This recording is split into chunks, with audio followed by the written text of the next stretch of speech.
Hello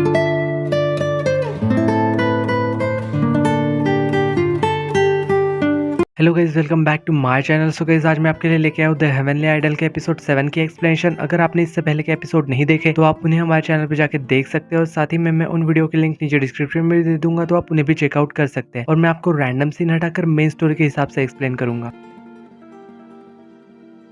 सो episode 7 की starting में ना हमें यहाँ पे एक ड्रामे की शूटिंग को दिखाया जाता है, जिसमें कि यहाँ पे रैमरेरी यानी कि यूनवू अपनी परफॉर्मेंस दे रहा था। लेकिन यहाँ पे डायरेक्टर उससे कहता है कि तुम ना ज्यादा अच्छा परफॉर्म नहीं कर पा रहे, एक बार प्रैक्टिस कर लो, और वो उसे बाहर भेज देता है। फिर जब यहाँ पे रैमरेरी एक जगह बाहर बैठा हुआ था, तभी यहाँ पे सगामी वहाँ पे आता है और उससे पूछ रहा था कि तुम यहाँ क्या कर रहे हो। तो रैमरेरी उससे कह रहा था कि तुम अचानक से क्यों आ जाते हो। तो यहाँ वो उससे पूछ रहा था कि तुम्हारा ड्रामा किस चीज के ऊपर है। तो यहाँ वो बता रहा था कि ये ड्रामा ना एक प्रिस्ट के ऊपर है, जिससे कि बाद में प्यार हो जाता है, तो इसलिए ना वो अपना धर्म छोड़ना चाहता है। यही इस कहानी की स्टोरी है। तो यहाँ पे रैमरेरी को ना ये बात सुन के किमडाल की याद आ रही थी, और यहाँ उसे पता चलता है कि उसे ना धीरे धीरे उसके लिए फीलिंग्स आने लगी है। फिर जब यहाँ नेक्स्ट सीन में रैमरेरी मिंगू सीन से बात कर रहा था, उससे कह रहा था कि प्लीज मुझे ना लॉर्ड रेडिंग वाली टीम में ले दो, मुझे ना उनसे मिलना है। तो यहाँ मिंगू सीन उससे कह रहा था कि ये आसान नहीं है, तुम्हें ना उसके लिए पहले ही बहुत ज्यादा फेमस होना होगा, तभी ना वो तुम्हें कॉन्टेक्ट करेगी। तो यहाँ रैमरेरी ने ये बात सुन के उसकी मान जाता है। फिर नेक्स्ट सीन में जब यहाँ हमें किमडाल को दिखाया जाता है, जो कि यहाँ पे उनके बॉस से ना कॉन्ट्रैक्ट के ऊपर बात कर रही थी, और इसके बाद यहाँ पे वो शूट के लिए निकल ही रही थी कि तभी वहाँ सामने से ना रैमरेरी वो आ जाता है। तो यार रैमरेरी ना असल में उसे देख के छुप गया था, और किमडाल उसे पूछ रही थी कि ये तुम क्या कर रहे हो, ये सब छोड़ो, हमें जल्दी से नेक्स्ट शूट के लिए भी जाना है। तो रैमरेरी उसे कहता कि चलो ठीक है चलते हैं। फिर जब हमें यहाँ पे नेक्स्ट सीन में रैमरेरी और बाकी वाइल्ड एनिमल्स के मेंबर को एक रिकॉर्डिंग स्टेशन पे दिखाया जाता है। यहाँ पे सभी लोग ना एक एक करके अपनी रिकॉर्डिंग कर रहे थे। फिर जब यहाँ थोड़ी देर बाद यहाँ रिकॉर्डिंग डायरेक्ट उनसे कह रहा था कि तेई की जगह ना हमें रैमरेरी को कास्ट करना चाहिए, यानी कि यूनवो को, वो भी ना मेन वोकलिस्ट के तौर पर। यहाँ पे तो यहाँ हमें दिखाया जाता है तेजुन, जो कि यहाँ वाइल्ड एनिमल्स का मेन वोकलिस्ट था। तो ये बात सुन के ना वो काफी ज्यादा गुस्सा हो गया था। तभी यहाँ पे सभी लोग ना उसे मनाने भी लग जाते हैं। तो यहाँ तेई की लड़ाई ना उसके दूसरे मेंबर से भी हो जाती है। तो यहाँ रैमरेरी उसके पास जाता है और उससे कह रहा था कि तुम ना मेरी वजह से गुस्सा हो, और मैं चाहता हूँ कि तुम ही ना मेन वोकलिस्ट के तौर पे काम करो, मैं नहीं, मैं ना उन्हें मना कर दूंगा। तो यहाँ वो उससे कह रहा था कि तुम ये सब दिखा के क्या करना चाहते हो, क्या तुम मुझे नीचे दिखाना चाहते हो, तो दिखाओ। वो ये सब कह के वहां से चला जाता है। रैमरेरी यहाँ इस बात से ना काफी ज्यादा उदास हो गया था कि उसकी वजह से ना इन लोगों के बीच में झगड़े हो रहे हैं। फिर यहाँ पे इनकी रिकॉर्डिंग खत्म होने के बाद जब रैमरेरी को लेने यहाँ किमडाल आई थी, वो उससे कह रहे थे कि बाकी सारे मेंबर्स ना कार से कब के चले गए, तो तुम यहाँ पे अकेले क्या कर रहे हो। तो यहाँ रैमरेरी उससे कहता है कि तुम ना प्लीज कार से बाहर आओ, मुझे ना तुमसे कुछ बात करनी है। तो यहाँ किमडाल उससे कह रहे थे कि ये जगह ना बात करने के लिए ठीक नहीं है। फिर हमें यहाँ नेक्स्ट सीन में दिखाया जाता है जहाँ ये दोनों ना एक जगह पे बैठे हुए थे। तो यहाँ हमें पता चलता है कि रैमरेरी को ना असल में शूट की वजह से 2 दिन के लिए बाहर जाना पड़ेगा, वो भी यहाँ एक टेम्पल में। तो यार किमडाल उससे कह रहे थे कि ये तो अच्छी बात है ना। तो यार रैमरेरी उससे कह रहा था कि वो ना अपनी टीम को भी अपने साथ ले जाना चाहता है, क्योंकि तेई सोचता है कि मैंने उसकी मेन वोकलिस्ट की जगह छीन ली है। तो यार किमडाल उससे कहती है कि चलो ठीक है, मैं देखती हूँ क्या कर सकती हूँ। इसके बाद यहाँ पे रैमरेरी उससे ये पूछ लेता है कि मुझे पता है कि तुम मुझे पसंद करती हो। तो यहाँ पे ये सब चीजें सुन के यहाँ किमडाल कह रही थी कि ये तुम क्या बकवास कर रहे हो। तभी यहाँ पे रैमरेरी उससे कहता है कि तुमने पिछली रात को मुझे यही तो कहा था, अगर तुम मेरी दुनिया में होती तो तुम मेरे ही साथ होती। तो किमडाल उससे कह रही थी कि मैंने वो सब तुम्हें अच्छे दोस्त की तरह कहा था और तुमने उसे फीलिंग्स समझ ली, तुम ना बिल्कुल पागल हो। तो रैमरेरी उससे कह रहा था कि पर ये तो बिल्कुल प्यार जैसा ही लगता है, तुम वैसे ही कहोगी तो मैं वही तो समझूंगा ना। तो किमडाल उससे कह रहे थे कि मैं ना सिर्फ यूनू को पसंद करती हूँ। तो यार ये बात सुन के ना रैमरेरी को काफी ज्यादा गुस्सा आ जाता है, और वो ना वहां से उठ के चला जाता है। इसके बाद हमें यहाँ दिखाया जाता है उसी लेडी को, असल में ना यहाँ पे मिंगू सिंह उससे मिलने आया था। तो यहाँ वो उससे बता रहा था कि मुझे ना आपसे कुछ पूछना है, हमें ना गुड शक्तियाँ कैसे मिलेगी, यानी कि हम गॉड के बराबर कैसे बन पाएंगे। तभी यहाँ वो लेडी उससे कह रहे थे कि तुम्हें ये सब बातें कौन बता रहा है। फिर हमें यहाँ पे सीन शिफ्ट होकर ना डेविल को दिखाया जाता है, जो कि यहाँ पे ओजुन सिंह के साथ था। वो उससे कह रहा था हमें ना अपने नेक्स्ट प्लान पे काम करने का टाइम आ चुका है, और वो यहाँ पे ये सब कह के वहां से चला जाता है। तभी यहाँ पे डेविल के सामने एक लड़की आती है, तो यहाँ डेविल ना उसे तलवार से मार देता है। यहाँ वो कह रहा था कि मैं जानता हूँ कि ये सब ना कौन कर रहा है, और मेरी मुलाकात ना तुमसे जल्दी ही होगी। नेक्स्ट सीन में हमें यहाँ दिखाया जाता है कि यहाँ पे पूरे वाइल्ड एनिमल टीम का ना एक रेडियो स्टेशन पे इंटरव्यू हो रहा था, और यहाँ पे सभी लोग काफी ज्यादा एक्साइटेड थे। यहाँ पे इंटरव्यू स्टार्ट हो जाता है, यहाँ पे काफी सारे उनसे क्वेश्चंस भी पूछे जाते हैं, और सभी लोग ना उनका काफी अच्छे तरीके से जवाब भी देते हैं। और तभी यहाँ पे उसी रेडियो स्टेशन का एंकर उससे पूछता है कि आप में से कौन है जो इसका जवाब देना चाहेगा। तो यार रेडियो एंकर ने यूनू से कहता है इससे जवाब देने के लिए। वो यहाँ पे उससे कह रहा था कि हमने सुना है कि आपने अपने ईमेल्स के थ्रू अपने फैंस को ना काफी ज्यादा मैसेज भेजे थे, क्या ये सब सच है। पर यहाँ पे ये बात ना रैमरेरी को समझ नहीं आ रही थी। उसके बदले यहाँ ना उनके ग्रुप का दूसरा मेंबर जवाब देने लग जाता है। तो ये सब देख के ना यहाँ ताई को फिर से काफी ज्यादा गुस्सा आ रहा था। तो वो उससे कहता है कि तुम यूनू के बदले क्यों जवाब दे रहे हो? अगर जवाब उससे पूछाया गया है तो उसे को जवाब देने दो ना। और यहाँ पे इनके बीच में ना बात बिगड़ने लगती है फिर से। तो यहाँ पे वो एंकर कहता है कि हमें ना ब्रेक ले लेना चाहिए। तो यहाँ ब्रेक के समय दिखाया जाता है कि इन सभी लोगों में ना लड़ाई हो चुकी थी। ताई और वो यहाँ पे लड़का लड़ने लग जाता है। तभी यहाँ पे रैमरेरी और किमडाल भी वहाँ आ गए थे। तभी यहाँ पे ताई के साथ जो लड़का लड़ रहा था वो गलती से ये कह देता है कि वो सारे मेल ना मैंने किए थे, ना कि यूनू ने, और जिस फीमेल फैन की हम बात कर रहे हैं वो असल में किमडाल ही थी। तो ये सब सुन के ना किमडाल को काफी ज्यादा बुरा लग रहा था। इसके बाद यहाँ पे उनका शूट भी कंप्लीट हो जाता है अच्छे से, और फिर सीन शिफ्ट होके हमें यहाँ पे इन पे दिखाया जाता है जो कि वापस घर जा रहे थे। पर किमडाल ना पहले से ही वहां से जा चुकी थी। फिर जब यहाँ पे वो लोग घर आ चुके थे तो यहाँ पे रैमरेरी ना उसे काफी ज्यादा कॉल करने की कोशिश कर रहा था, पर वो तो यहाँ फोन ही नहीं उठा रही थी। तो यहाँ उसे पता चल जाता है कि वो ना एक बार में बैठी हुई थी। तो वो ना वहाँ पे चला जाता है। यहाँ पे बार में पहुंच के वो देखता है कि यहाँ किमडाल ना काफी ज्यादा ड्रिंक कर रही थी। तो यहाँ पे वो उसके पास जाके उससे रोक के कहता है कि तुम मेरा फोन क्यों नहीं उठा रही? तो किमडाल उससे कहते हैं कि तुम ना यहाँ से जाओ, मुझे तुमसे कोई बात नहीं करनी, क्योंकि तुम्हें देख के ना मुझे यूनू की याद आ रही है। तो यार रैमरेरी उससे कहता है कि अगर मैं यूनू जैसा दिखता हूँ तो उसकी याद आना तो आम ही बात है ना, पर इसमें तुम दुखी क्यों हो रही हो? तो यार किमडाल उससे कह रहे थे कि मुझे ना इस बात से बहुत ज्यादा हर्ट हो रहा है कि यूनू ने आज तक मुझे कोई भी मेल नहीं किया, वो भी खुद से। बस मैं इसी बात से ज्यादा दुखी हूँ। यार रैमरेरी उससे कहता है कि बस इतनी सी बात है ना। तो यहाँ वो ना यूनू की जगह पे माफी मांगने लग जाता है। तो किमडाल उससे कह रहे थे कि तुम क्यों माफी मांग रहे हो, इसमें तुम्हारी कोई भी गलती नहीं है, तो प्लीज तुम माफी मत मांगो। तो रैमरेरी उससे कह रहा था कि मैं जानता हूँ कि मैं ना यूनू जैसा नहीं बन सकता, लेकिन प्लीज तुम ऐसे मत रहो, मुझे ये सब देख के ना बिल्कुल भी अच्छा नहीं लगता। तो यहाँ पे किमडाल ना ये सब सुन के हंसने लगती है, और वो उससे कह रहे थे कि चलो ठीक है, नेक्स्ट टाइम से ना मैं इन बातों का ध्यान रखूंगी। और इसके बाद ना यहाँ पे ये दोनों ही घर चले जाते हैं। फिर नेक्स्ट डे जब हमें यहाँ दिखाया जाता है कि रैमरेरी और तेई ना शूटिंग लोकेशन पे पहुंच चुके थे, तभी यहाँ तेई रैमरेरी से कह रहा था कि ये मत समझना कि तुम मुझे शूट पे लाए हो, तो मैं ना तुम्हें इसके लिए थैंक्स कहूंगा, ये गलतफहमी अपने मन में मत रखना। इसके बाद वो वहां से चला जाता है। रैमरेरी भी यहाँ पे उसके पीछे पीछे चला जाता है, और उन्होंने ना मेन ग्राउंड में पहुंच गए थे। तभी हम यहाँ देखते हैं कि वहाँ पे वही ना इवल बॉय वोजिन सिंह भी आ गया था, और वो यहाँ पे रैमरेरी को हाय हेलो करने लगता है। या इसके बाद ना वो रैमरेरी को वहां से अपने साथ एक जगह पे ले जाता है, और वो उससे कह रहा था कि तुम्हें क्या हमारी बात याद है? तो यार रैमरेरी उससे पूछ रहा था कि कौन सी बात? तो यार वो उसे याद दिला रहा था कि तुमने मुझसे प्रॉमिस किया था कि अगर मैं जीत गया तो तुम मेरी गुलाम बनोगे, वो भी एक दिन के लिए। तो यार रैमरेरी उससे कह रहा था कि वो प्रॉमिस तो आधा ही था, तो इससे क्या ही करूं। तो यहाँ पे हमें तभी दिखाया जाता है कि क्योंकि यार रैमरेरी ना उस प्रॉमिस ने अपनी मैजिकल शक्तियां लगाई थी, तो यार वो उसका मैजिक ना अपना काम करने लग जाता है। तो यहाँ पे उसे ना इसका गुलाम एक दिन के लिए बनना ही पड़ता है। तभी हम यहाँ दिखाया जाता है कि रैमरेरी ना शूट के दौरान भी काफी अजीब अजीब से हरकतें कर रहा था, क्योंकि वो ना उसे काफी ज्यादा परेशान कर रहा था। तो इन सब चीजों से तंग आके ना वोजिन सिंह उसे सबक सिखाने का पूरा मन बना लेता है। फिर जब हमें यहाँ पे रात में दिखाया जाता है कि रैमरेरी और तेई अपने कमरे में जा रहे थे, कि तभी यहाँ पे वो इवल बॉय ना फिर से वहां आ गया था, और वो यहाँ पे रैमरेरी को अपने साथ ले जा रहा था। तो फिर वो बाद में उसे काफी ज्यादा ड्रिंक भी पिलवा देता है, और वो उससे कह रहा था कि तुम जाओ और अपने आप का ना एक्सीडेंट करवा लो, वो भी कार से। तो ये सारी बातें ना उसकी कही हुई रैमरेरी को माननी ही पड़ती है। फिर जब वो यहाँ से कार ड्राइव करने के लिए जा रहा था, तभी वहाँ पे ना तेई वहां आ जाता है, और वो उसे रोक रहा था, और बहुत ज्यादा डांट भी रहा था कि तुम ऐसी हरकतें क्यों कर रहे हो, मैं मानता हूँ कि तुम मुझसे अच्छे हो और अच्छा गाना भी गाते हो। और तभी यहाँ पे ना उसे भी होश आ जाता है। तो यहाँ पे वो ना तेई को थैंक यू कह रहा था, उसे ना ये सारी बातें याद दिलाने के लिए, और साथ ही में उससे माफी भी मांग रहा था उसने जो कोई भी गलती की हो उसके लिए। फिर जब हमें यहाँ पे सीन शिफ्ट होकर किमडाल पे दिखाया जाता है, जो कि यहाँ पे ना कहीं भी जा रही थी वाइल्ड एनिमल के कॉन्सर्ट की बात करने के लिए, और वो जहाँ पे जा रही थी असल में वो ना उस डेविल का स्टूडियो था। फिर जब हमें यहाँ दिखाया जाता है कि असल में डेविल ने ना उसे हिप्नोटाइज कर दिया था, और इसी सीन के साथ एपिसोड 7 की एंडिंग